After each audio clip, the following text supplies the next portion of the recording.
Saturday, July the 8th, 2017, and back in business with the camera after my disaster at Ashwell.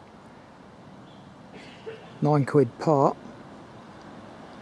lens shutter, cost £80 to get repaired in total. But hey ho, it's a good camera, so worth the investment, I think. So today I'm doing swcwalk230, Harlington to Flitwick. I think I'll be doing about 14 miles. I'm not doing the full walk today, just simply haven't got time. It's gone 1 o'clock already, 1:15ish. Cracking weather, as you can tell by the cirrus up there. High cloud. It was meant to be cloudy today, but brilliant, it's not.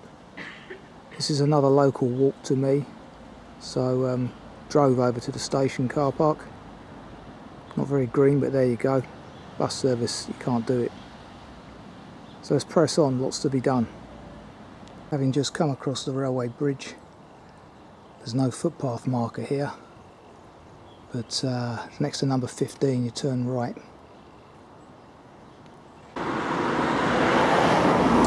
Okay, just coming through a housing estate as per the notes, and footpath diversion over here, dated the 15th of March, so clearly historical now. I don't think any of the content applies. We'll soon find out. Well, only 10 minutes into the walk, there's today's death. Looks like a little shrew to me with its elongated, extended nose. Getting out of focus there, so I won't get in too close. Well, here's the second of the 2 kissing gates referred to in the text. So clearly the diversion notice is long since history. I like this style of kissing gate. Probably previously a style, but there's plenty of room at the back for your rucksack to pass through, or your day sack, and they just function well. So well designed bit of kit, long lasting as well. Right, we emerge into open countryside now, thankfully, and straight away, very pleasant sight, another oat field. Brilliant. Which, as you can see, is a long way behind the wheat and barley, which I saw my first field cut today. So Saturday, July the 8th, noticed my first field of something. I couldn't see it from the car, but cut. So bang on schedule, really. Grassy oats with this field of wheat. Very close to fruition here. Sundon Hills ahead of us.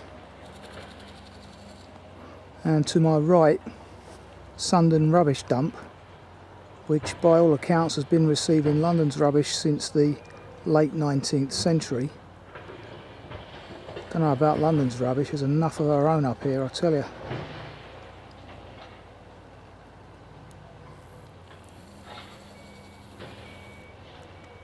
You can see the car wide footpath boundary, but because the footpath marker's no longer there by the looks of it, but I'm assuming it's this way.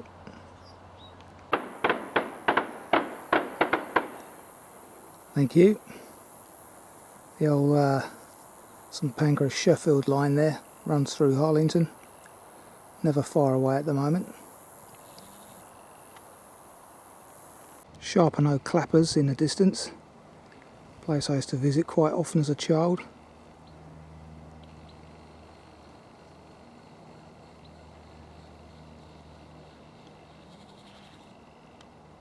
Harlington with its church disappearing in the distance now.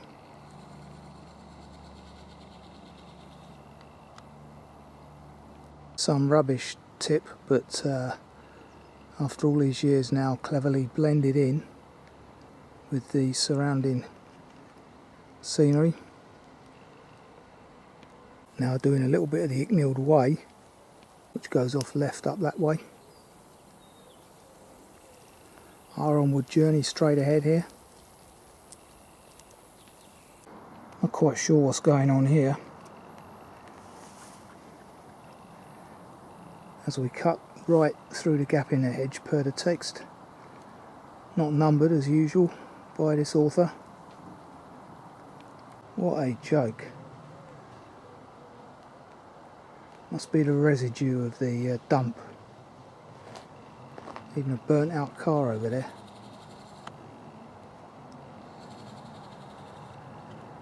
Nice cool wooded section at the moment, which is perfect from the well, not midday heat, but about 1-2 o'clock-ish heat. Someone's even dumped some asbestos down here. Absolutely ridiculous. The extent, the lengths people will go to avoid paying a few quid. Yet they moan about other stuff.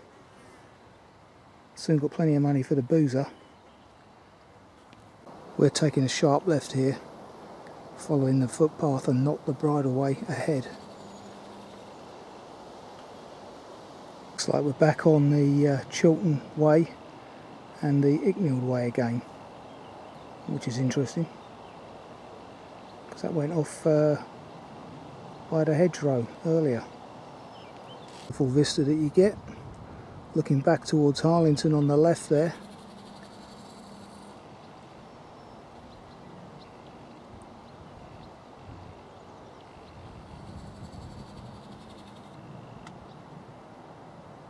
Interesting, you can see the rubbish dump on my left here ahead of us, and beyond it the M1, which is a constant hum in the background there.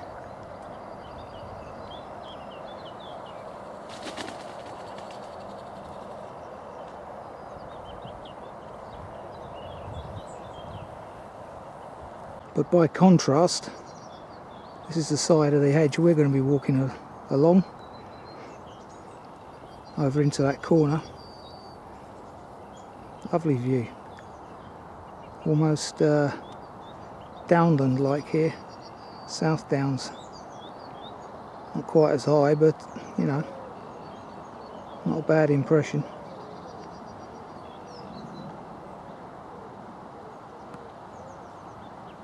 Absolute joke. That's been dumped fresh, and they've even driven straight over the tree stump there to do it. No coincidence we're close to a road. That is an absolute joke. There's the markers on the grassy bank indicating to cross the road here, which funny enough I cycled last week. Did a bike ride while the camera was out of action. Did a 20-mile circuit, 27 mile actually, which isn't bad considering my stage of recovery. We're now back on the Icknield Way, through another one of these lovely gates. The Bunyan Trail I notice, as well as the Icknield. I believe this is the gate we take. Pretty good views, eh?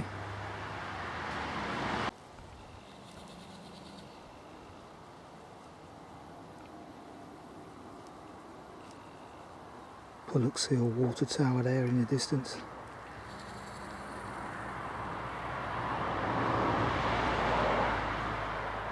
That's the lunchtime stop officially. Wisp of black smoke in the distance there as well.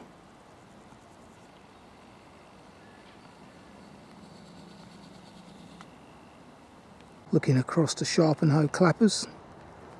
Not quite sure why it's called that, but sure the notes tell me, but I haven't looked at them yet. Or Google will. The hills behind me, Sundon, are the highest point east of Luton. To my knowledge, there's nothing higher in East Anglia. So we're very much at the eastern extremity of the Chiltern Hills here. But yeah, Sundon Hill is higher than Telegraph Hill in the Barton Hills.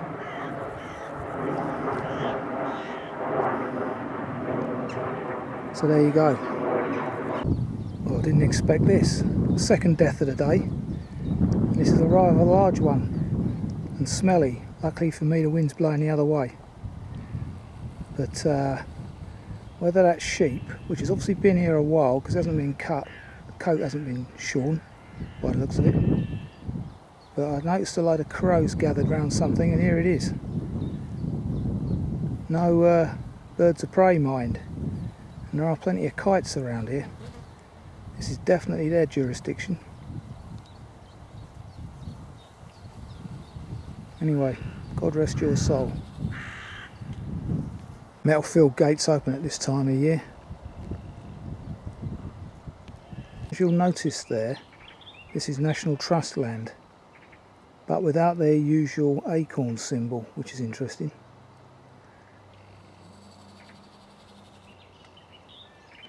Looks like we've got a new pole here, which doesn't yet have the Bunyan Way and Chiltern Way markers on it. But anyway, this is the pole that's referred to in the text. Follow it right there on the level for a little way. We're in classic chalkland beechwood here, typical of the Chilterns. Provides welcome respite from the warmth, if you're able to make that out through the trees there, but we are at a good height here. Would be a wonderful view if the trees weren't in the way. However, I know that we're going to get a good view in a minute anyway, so let the trees rest in peace. Sycamore in here, hawthorn, nice classic English deciduous woodland. Still on National Trust territory, as you can see. After 300 metres per the text, our onward journeys ahead with the wood on the left, leaving the Bunyan Trail over there on the right.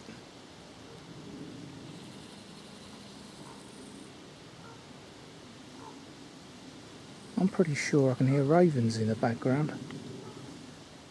That croaking noise.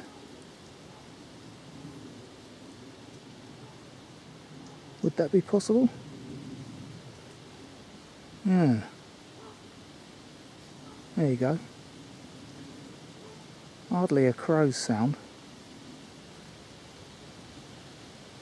There's an abundance of chalkland butterflies here on this purple plant. Marbled white I've noticed. Some brown butterflies which I can't recall the name of. Of course the old bees love the purples. Wonderful to see. Now entering the National Trust's Sharpenhoe.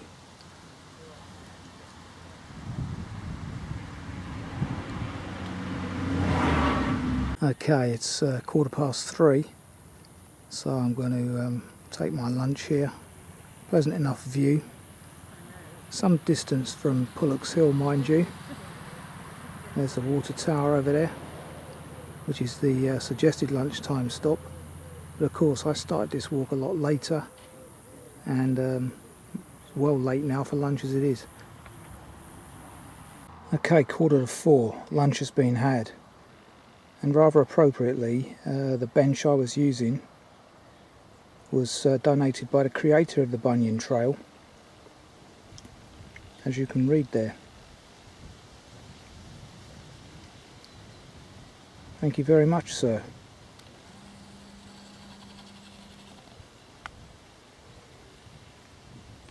There is a picnic table in the shade nearby as well, but unfortunately that was occupied when I arrived. Not to worry. The new footpath marker, they seem to have been busy installing these this winter, which is good in these times of austerity. We're continuing with the Icknield Way walkers route up to the crest of the hill there.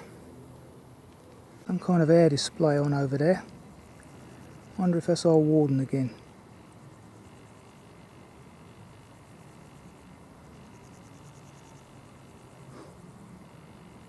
Wow, pretty impressive.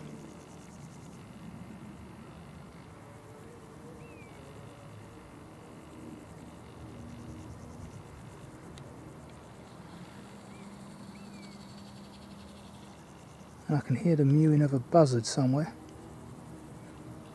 Indeed, there's Biggleswade, the A1 and the windmills. So that could well be, it's the only place I could think. Must be an air display going on at Old Warden again. Cracking day for it.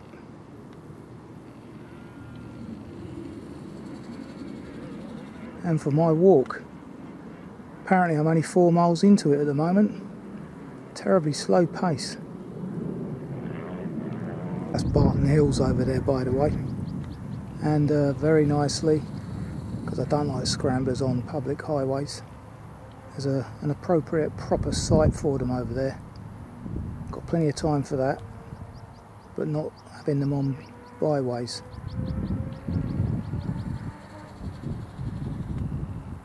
Okay, now in the beechwood that is Sharpenhoe Clapper, Hill Fort.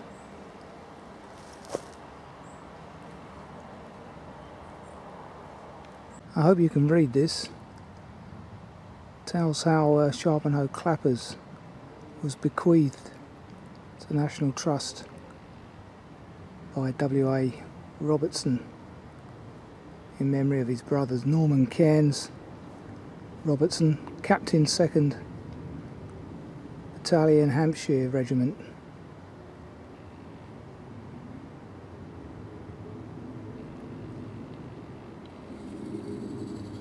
Very nice.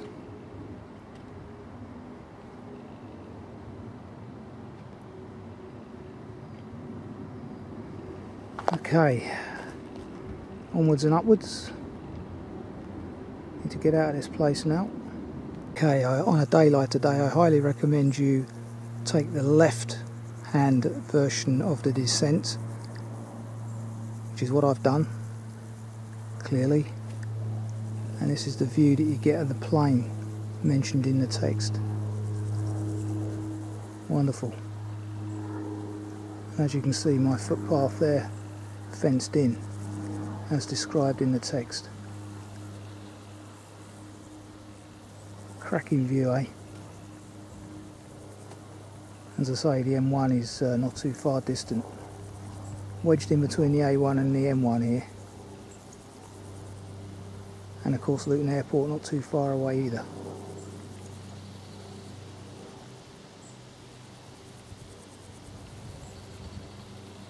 But you wouldn't know it. Descending the steep, stepped northerly exit to Sharpenhoe Clappers.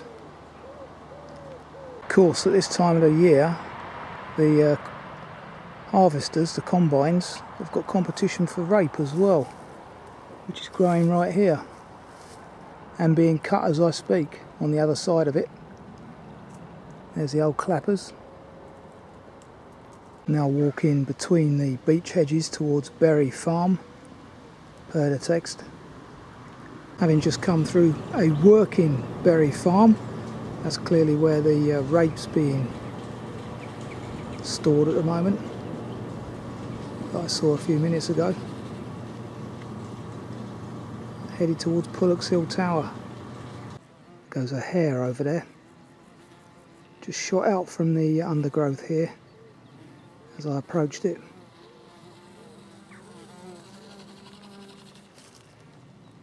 And there's the views behind me. Barton Hills over there on the left.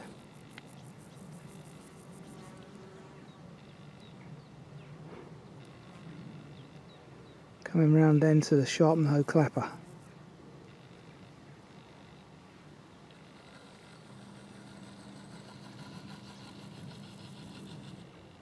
Wonderful. And it's great to see so much wildlife in this little gathering of wild flowers. Farm track. There goes another one.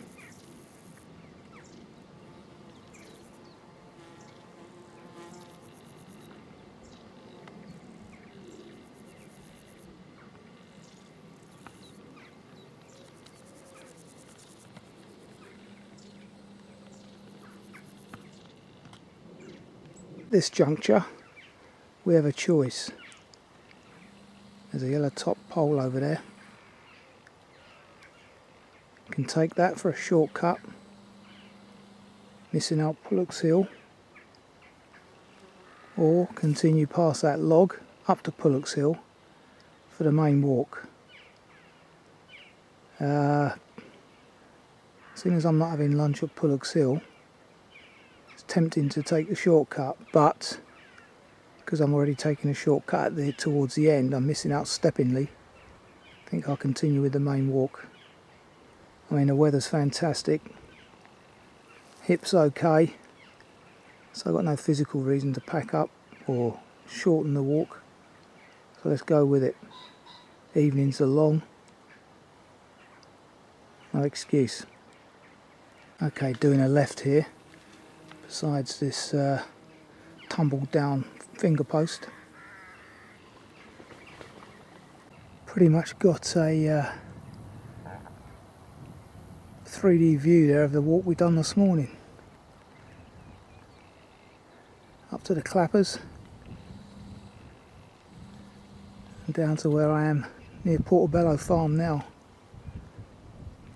Well, that was lucky. Just encountered my first herd of cow since my hip surgery. Even less happy to tackle them now. Can't run, you see. It's a problem. And after that professor got killed the other week, walking without a dog across the field in Sussex. Now you can see there's the footpath back from whence I've come, so I just took a wide detour, and thanks to the hot weather they stayed settled. Just crossing the fourth of the 4 fields mentioned with kissing gates on the right hand side, and a gap in the hedge reveals the Pegsdon Hills over there in the distance, which will be walked on the hitching circular, I believe, if and when I get round to that. That's a 16 miler. Not much more than I plan on doing today, but still at the further reaches of my distance at the moment. Interesting, not sure what's happened here. Seems a little point in having the gate. This is the 4th kissing gate out of 4. Walking through middle of a hedge here. You'd never know that there was a footpath through this if you were driving past in a car. Not that there's a road nearby, mind you. Wonderful. There he is. He hasn't got wind of me yet. Wonder if that's his den.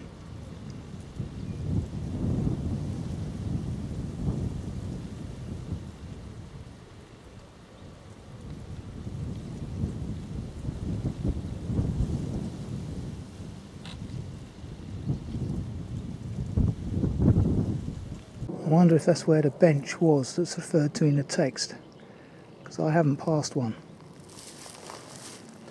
This would be the farm track joining from the right, which we veer left with uphill here. Nice range of scenery there. Pegsdon Hills, through to the Sharpenhoe Clapper, and on to Sundon Hills.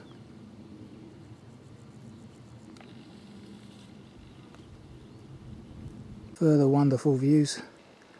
Got to be towards Hitchin over there in the distance.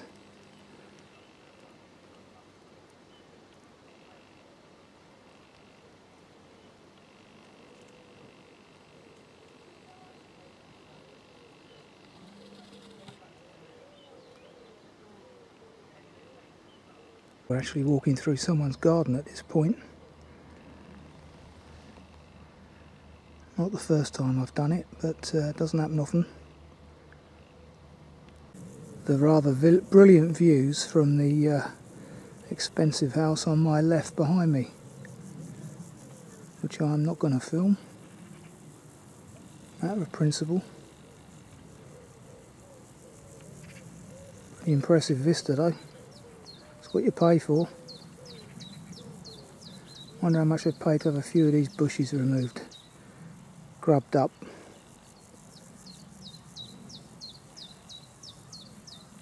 Information board here telling us that we're in somewhere called Rushmead. Interesting village sign with the small village green.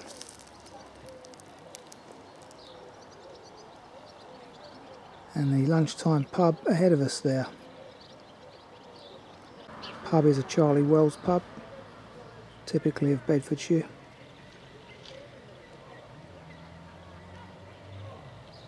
And I'm not going any closer. Crowd outside. So here we are, St James the Apostle, Pulloxhill.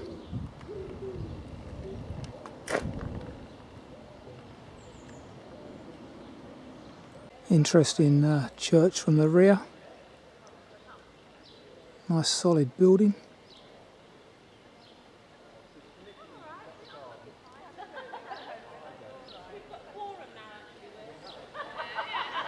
Party going on in the houses nearby, obviously. Yeah, that's nice, isn't it? The village hall. Pulloxhill Village Hall. Or Church Hall. Hey, there's the monster that can be seen from miles around. Pulloxhill Water Tower, maintained by Anglian Water. And there to the, what's that, the west, north and west I suppose. Green Sand Ridge in the distance, which we walked the other week.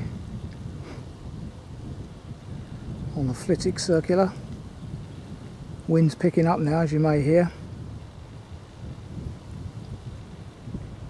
It's getting a bit cloudier. Temperature's dropping. All good stuff for an early Saturday evening.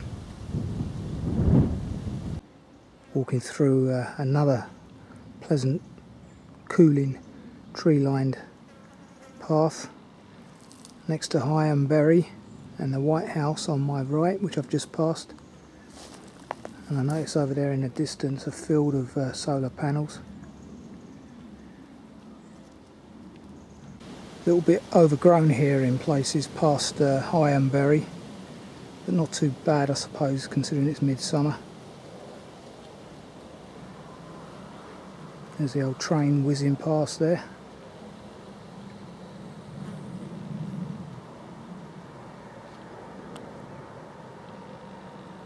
There's the solar panel field. Not a great fan of those either, as I think I've said previously. Field of wheat here, nearly done. Pretty much arable across the board here, thankfully, with the odd cow. Now as you can see, it's pretty dry. Rain is forecast early part, mid next week. We could certainly do with some. It's all the people on this island now. There's too many of them, particularly in Hertfordshire. Need to get some proper desalination plants going. Another lovely cooling tree tunnel. Wonderful part of British heritage, these. Even in here though, it's like the Namib desert. Really is atrocious the amount of water we're wasting, using. Could be so more efficient. Instructions were a little bit confusing where it talks about a shortcut 1, etc, etc. So it needs clarification really. But I'm following the map now and it looks like I'm on track, if you excuse the pun, because I'm going under the railway line here into the village of Westoning. Recommended pub for the short walk, the Checkers. St Mary Magdalene, Westoning. At this point we're taking right the fenced in grassy path, which is just as well because there's a nasty bunch of geese there. Look like they're ready to attack. Geese and cows. Not my favourites, but there you go. Crossing over the fast flowing Flit at this point. Stood on the 2 planked bridge referred to in the text. Okay, here's the cross paths referred to in the text. And as I predicted, I'm going to miss out Steppingley. It's too overgrown to get through the hedge there, so I'm going to take the sandy path alternative as mentioned in the text and see where that brings us. Notice how the soil has definitely changed now. We've gone from chalk this morning to green sand now, hence the green sand ridge. And as you can see, very much arable here. And as I was saying, it looks like we've got spuds here, interspersed with some kind of onion perhaps.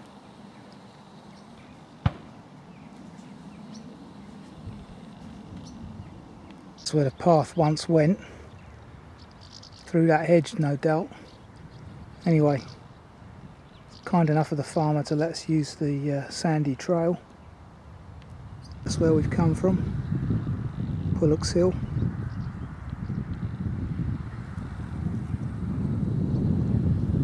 Across there somewhere.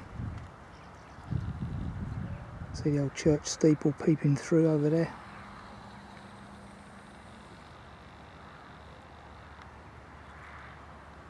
Westoning.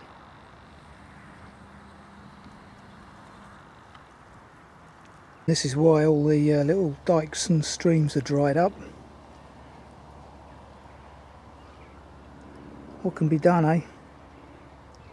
Need the food on my right, but the water is so short now.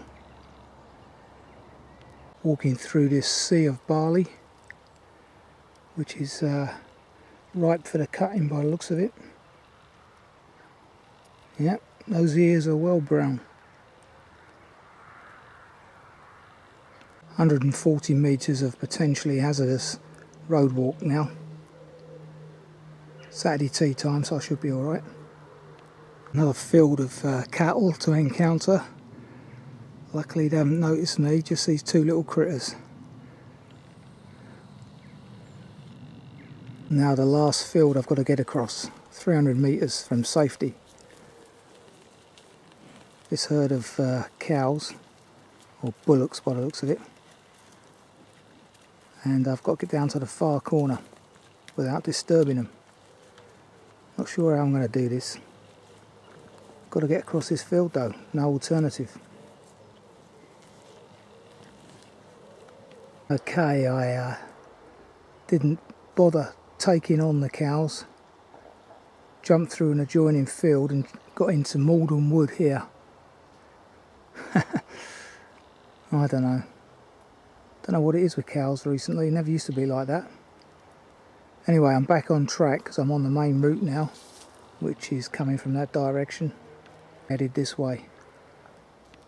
So, got lost a bit towards the end there in Sundon Wood, or Flitwick Wood, sorry. The instructions were a bit unclear. Anyway, 6¼ hours later, 14 3/4 miles later, which is my longest distance now with the new hip mechanism, so pretty impressive. I'm happy with that. No pain as such at the moment either, so fingers crossed for tomorrow morning, which is when you really suffer, if at all, but I'm confident that I won't.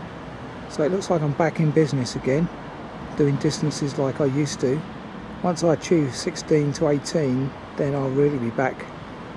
So that's free walk 230, SWC walk 230. Very pleasant walk, lots of variety, and rather surprising as it's local to me how impressive it was. So another one done. Till the next time.